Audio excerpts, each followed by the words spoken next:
This is a pattern that I've seen for over 3 decades of working with couples, and it's not something that just announces itself loudly. No, it's subtle. It shows up quietly like this slow morphing into something that nobody actually intended. Let's use David and Rachel to examine what I'm talking about here. David and Rachel are a composite couple, like I like to use so that I'm not giving away people's identities. But these are real people with real issues, and you may relate to what you're gonna hear. So David grew up in a home where his mom held all the power. She was the strong, decisive, efficient decision maker, fiercely protective. But she was the decision maker. She wore the pants in the home. His dad was a kind man, but passive. His father believed that peace was best kept by staying quiet. So David learned early on to not rock the boat. That to keep peace in the house, he needed to keep his voice small. He discovered that the less he resisted, the more harmonious the home felt. So he became what we call conflict avoidant. He is a very agreeable man, but he has a very passive posture, and he had it long before he got married. Now, Rachel, her story is completely different. She grew up in a home where things fell apart unless she stepped in. So she became the responsible one, the organized one, the emotional manager of the home. She didn't have a choice. Leadership wasn't an option. It was a survival skill. If she didn't handle things, no one would. There was just too much chaos in the home. So you can imagine that when David and Rachel got married, they had two very different approaches to handling decisions and conflict. And neither of them fully realized how this was going to impact them as a couple. So every time there was any sort of argument or disagreement, even, David would step back because that's what he'd always done. And Rachel would step forward because that's what she always did. And in the beginning of their marriage, it even actually seemed to work, right? Rachel liked things done a certain way, and David liked avoiding conflict. But what worked in their first year of marriage became something very different in year 8 of their marriage. And it became very painful in year 12. And finally, it became unsustainable by year 15. Rachel came to me first, which is so typical. And she was absolutely exhausted and just emotionally, mentally, spiritually, just wore down from carrying the entire emotional weight of the marriage. She was harboring the schedules and the finances, the difficult conversations, the parenting decisions, even the spiritual direction of the home. But when I started to see David as well, he was just as tired, just as exhausted, just for completely different reasons. You see, David felt like a failure. Every attempt he'd made in the marriage to lead had been corrected, overridden, quietly, and often not quietly dismissed. And so over time, he just stopped trying. Not because he was lazy, not because he was apathetic. He stopped because he felt discouraged. And neither of them actually said this out loud to each other, but they both felt it really deeply. Rachel thought to herself, if I don't do things, no one will. And David thought to himself, no matter what I do, it's never right or it's never good enough. And so their marriage shifted into again, as I said at the beginning, into something that neither of them ever actually intended. So today we're going to talk about how this happens, why it continues, and how you can repair it. Not because we want to shame men or blame women, but to just simply name a pattern that is so predominant now, and it's reshaping marriages everywhere. I want you to know how to rebuild leadership, respect, and partnership again. So, welcome back to the High Ticket Woman. I'm Debbie Caudle, and we're going to dive into this relational dynamic that, like I said, is affecting marriages across cultures, personalities, and backgrounds. So, what happens when men don't lead? And when women lead because they think they have no choice? Some men become passive over time because they feel discouraged. But others enter marriage passive because that's all they've ever known, like David. And some wives become over functioners because they're tired. And others enter marriage as leaders because leadership has always been their default. Maybe that's partly their personality. A lot of it may also be what they observed in their own homes. Now, nobody's the villain in these scenarios. This is human behavior that is, again, shaped by childhood, personality, and unspoken fear. We'll talk more about that.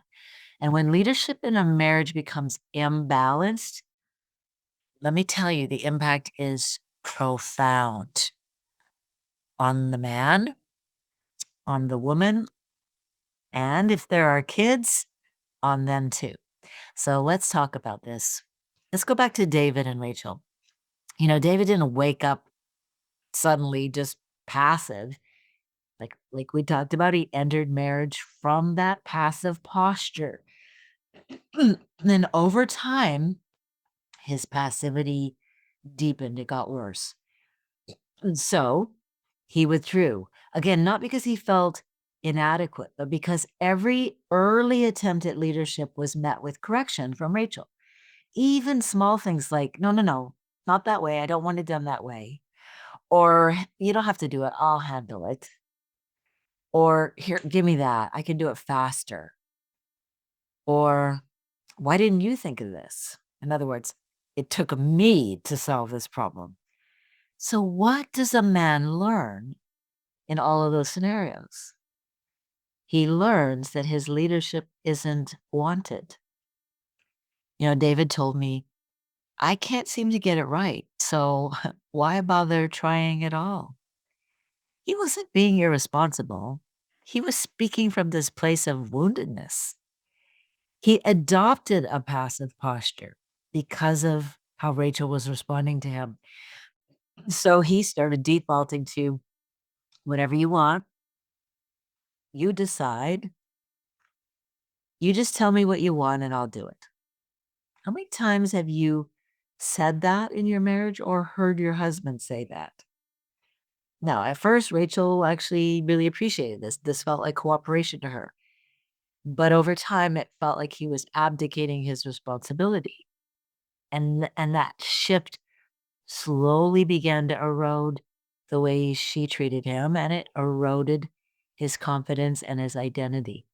And sometimes women can get really nasty when this begins to happen. So that becomes another layer on top of this. David began to feel unnecessary. A man who isn't leading doesn't feel like a partner. He feels like a passenger. You're driving in the vehicle, but he's not behind the wheel. He's in the passenger seat. And even worse, he might be in the back seat, right? Passengers don't feel respected. They don't feel needed. They don't feel valued. They don't feel trusted. They don't feel listened to. So they shrink even further into that passiveness. And then they lose their voice. When a man senses that his leadership isn't welcomed, when every decision that he puts forth is second guessed, then silence just feels safer than stepping out, trying to take initiative and getting put in your place. So what she then sees is that he's checked out. He's not checked out. He's hurting. And so he begins to disappear into hobbies and work and screen time, maybe humor. Again, not because he doesn't care about Rachel, but because he doesn't know how to re-enter a home where he feels unnecessary. And this is the part that most wives don't see. Passivity doesn't feel good. It's not comfortable. It's pain wearing camouflage. He's hurting. Now, what's going on with Rachel? While David's quietly retreating, Rachel is feeling this heavy burden because by default, she has to be the decision maker, doesn't she?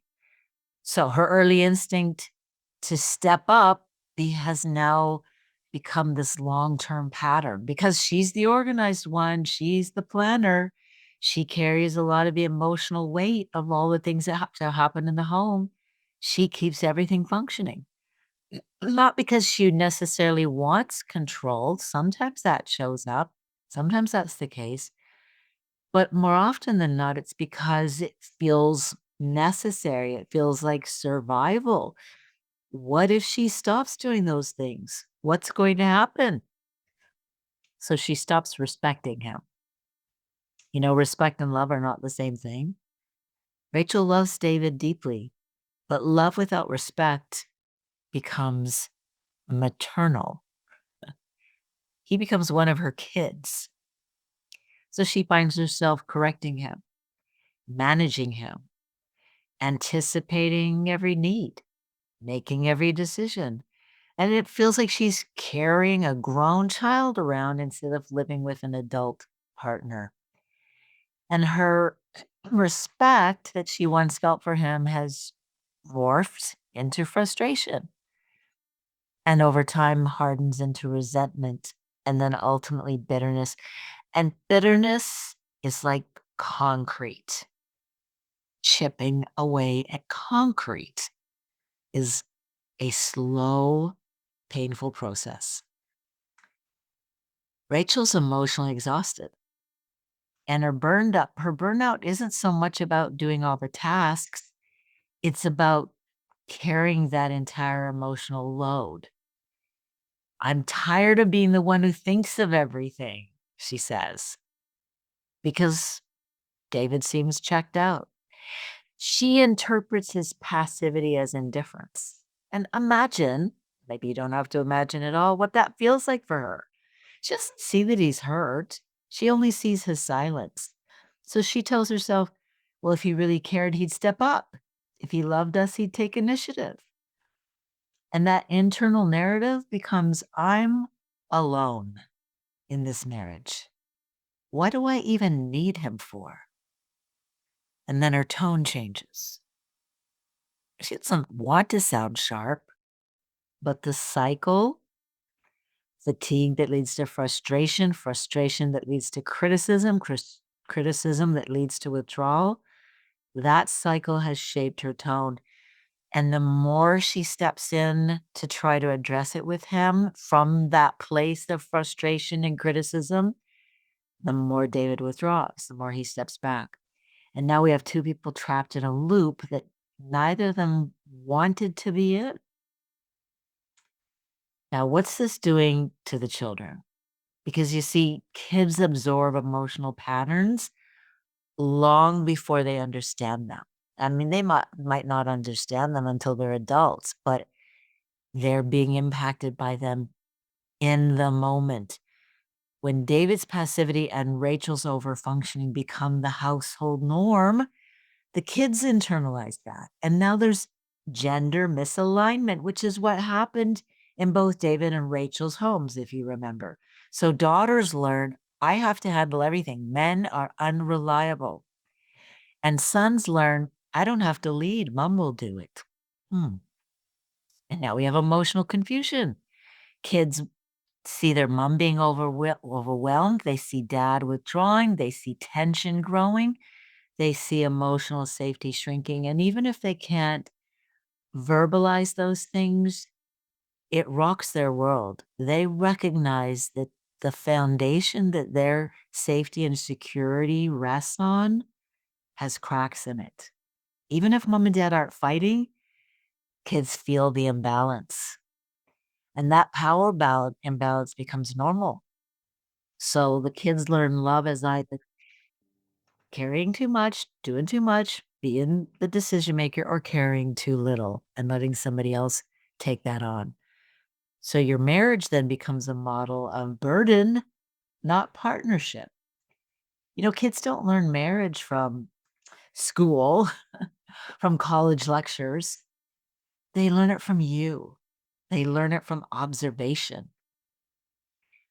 If you're listening to me right now and you know that leadership has become imbalanced in your marriage from whatever reason, old patterns you inherited, thanks to mom and dad, or the personalities that you and your spouse have, whatever it is, this is exactly what we do in Marriage in Bloom. That's why I built this 6-month intensive marriage program. This is where we heal, repair, restore, respect. We fix those harmful dynamics. We learn to walk side by side again instead of this power imbalance and instead of drifting apart. You can go to debbiecaudle.com/marriage in bloom to learn more. Let's go back to David and Rachel's story though, because it does get better, believe it or not. There is a shift towards something hopeful. But how did they do it? Well, David had to re-enter the arena, so to speak. Okay. He had to realize that leadership isn't perfection, it's responsibility. He had to rebuild initiative. He had to learn how to be present. He had to have emotional courage to show up, stand his ground, and not shrink in the face of what seemed like criticism and judgment. And he had to be spiritually grounded. Even imperfect leadership heals more than passive withdrawal. Now, what did Rachel have to do? Well, she had to make space for David's leadership to return. And this was challenging for her and for any woman who tends to be more dominant or has led for so long in the relationship that stepping back feels kind of scary, like it's a big risk. But you see, respect cannot grow where that space doesn't exist. And that doesn't mean silence. It means partnership. That means dialogue between the two of you. You have to, as a couple, you have to name what's going on out loud. You have to talk it out loud. So Rachel had to tell David, I don't want to be in charge of everything. I'm exhausted. I don't want to lead. And David had to say, I want to lead, but I'm scared to get it wrong. I'm scared to make a mistake. I'm scared of how you'll react. And once they began to name it, that was the turning point. Because leadership has to be shared, otherwise it becomes really lopsided. Healthy leadership isn't a hierarchy, it's collaboration, it's mutual responsibility. Sure, there are the biblical roles. Husbands are the head of the household, but this is a partnership when all is said and done. Wives have their roles and husbands have their roles, and shared leadership looks like shared emotional labor. I've talked about emotional labor before in a previous episode. Emotional labor is who's responsible for carrying the mental and emotional weight of all the things that need to be done, not just tasks, but remembering all the things that have to be done, all the appointments, all the places the kids have to be at, paying the bills, cooking the dinner, on and on it goes. It needs to be shared decision making. When Jeff and I were first married, I said to him a lot, I said, I want you to lead and I want you to make decisions. And a lot of the decisions, just really, really good at coming to me and asking my opinion. But there are some things that I just want him to decide. And they may be simple, easy things, but one of the things that I had to tell him early on to make it safe for him to do that was, "I trust your decision.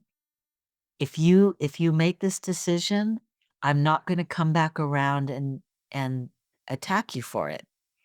Even if I would have done it differently, I will keep that to myself." I said that out loud so that he could go, "Okay, I'm gonna test her on that. I'm gonna make some decisions and see if it really truly is safe for me to do that." And I think that for the most part, I have really honored that because I know how critical it is to create that safe environment for Jeff to be able to lead. I can't say, "Please make the decision," and then once he does go, "Well, that's not how I would have done it." He's gonna be a lot less likely to make that same decision in that same situation again. What about shared spiritual direction? Okay, I'm all for the man being the spiritual leader in the home, but that doesn't mean that you don't have conversations together about what that looks like and how you want God to be centered in your marriage, what that looks like on a daily basis, how you're going to educate and teach your kids about God, and then just shared initiative. One person shouldn't be taking all the initiative to make sure that things are managed and taken care of.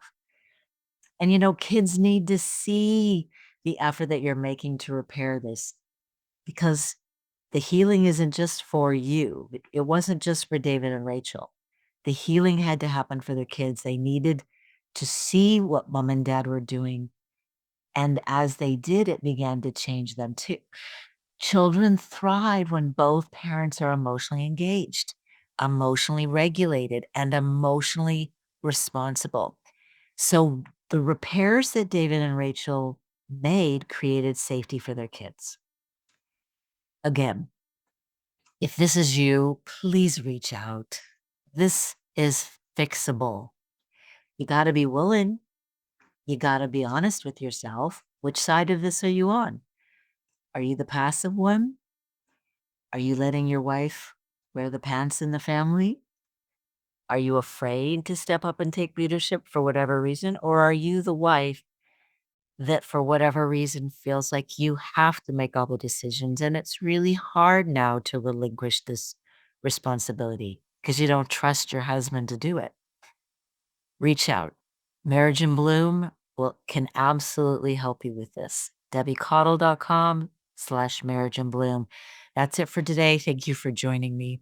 I know this is a tender topic. It's very layered and nuanced. It's deeply human and it's very pervasive. I hope it brought some clarity to you. I hope that you're not going away feeling beaten up and bruised because that's not my intention.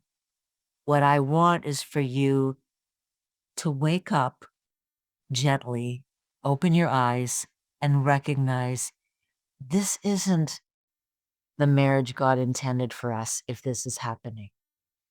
So if this episode helped you see that, please leave a review. Very useful for me. Please subscribe so you don't miss any future episodes. And as always, share it with someone who needs it. And remember, we're not trying to achieve perfection here. Nothing wrong with trying to attain that, but in this lifetime, we can't. You just have to stay teachable. I'll see you next week.